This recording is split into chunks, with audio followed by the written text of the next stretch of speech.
Hello everyone, welcome back to my channel. This is Divya और आज हम रिव्यू करेंगे बीएड सेकेंड ईयर की फाइल एक्शन रिसर्च का। आइए स्टार्ट करते हैं।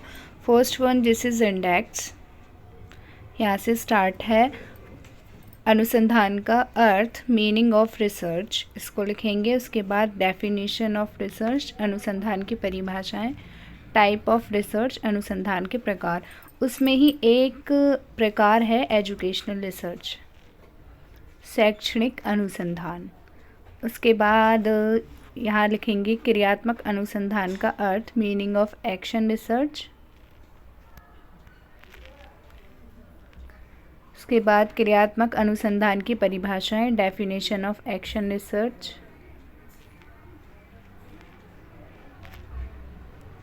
नेक्स्ट है क्रियात्मक अनुसंधान के प्रकार।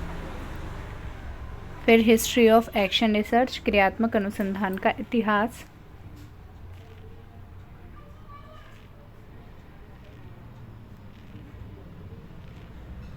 नेक्स्ट है स्टेप्स ऑफ एक्शन रिसर्च, क्रियात्मक अनुसंधान के पद।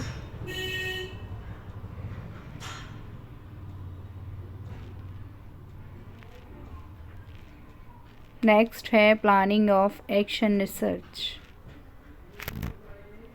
तो यहाँ पे जो मैंने रिसर्च की है वो है क्लास 9 के स्टूडेंट्स हैं जो मैथ्स में रुचि नहीं लेते हैं। उसके बाद हम इंट्रोडक्शन देते हैं कि छात्र अध्यापिका, जो कि यहाँ पे अपना नाम लिखना है।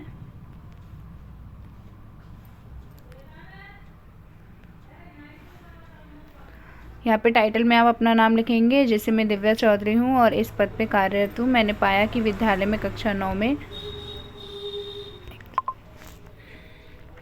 जो छात्राएं हैं वो गणित विषय में रुचि नहीं ले रही हैं। फिर है स्टेटमेंट ऑफ प्रॉब्लम। प्रॉब्लम का स्टेटमेंट है कि गणित विषय में रुचि ना लेना। उसके बाद कुछ ऑब्जेक्ट्स तैयार किए। देन उसके बाद इंटरप्रिटेशन ऑफ प्रॉब्लम, प्रॉब्लम का इंटरप्रिटेशन करेंगे। हाइपोथेसिस, परिकल्पना बनाएंगे कि यदि मैं ऐसा कर दूं तो बच्चे ऐसे हो जाएंगे। यदि मैं अपनी इस टीचिंग मेथड में चेंज कर दूं या मैं ऑडियो विजुअल एड का ज़्यादा यूज़ करने लगूं तो छात्र अध्यापिकाओं को, जो छात्राएं हैं, वो ज़्यादा स्पष्ट तरीके से टॉपिक को समझ पाएंगे ऐसे। नेक्स्ट है टूल्स यूज़। कौन कौन से टूल्स यूज़ किए हैं, तो पूर्व ज्ञान पर आधारित जैसे प्रश्न पूछे हैं, अधिक से अधिक अभ्यास प्रश्नों को दिया गया है, बच्चों का टाइम टू टाइम टेस्ट लिया गया है। नेक्स्ट है मेथड। मेथड कौन कौन से अप्लाई किए हैं। फिर है एक्चुअल एक्सपेरिमेंट और data collection. Pre experimental test, जैसे ये बनाया मैंने क्लास 9 का। सिखाने के प्री मतलब एक पहले लिया है एक्सपेरिमेंटल टेस्ट,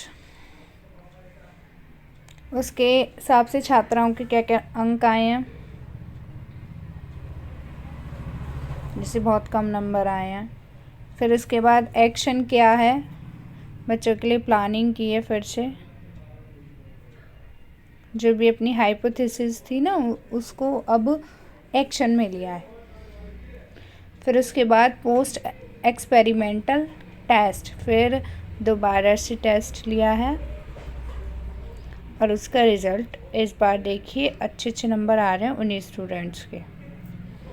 ये पूरी प्रोसेस आपको पूरी 4 महीने के अंदर प्रोसेस करनी है। फिर उसके बाद एनालिसिस किया है।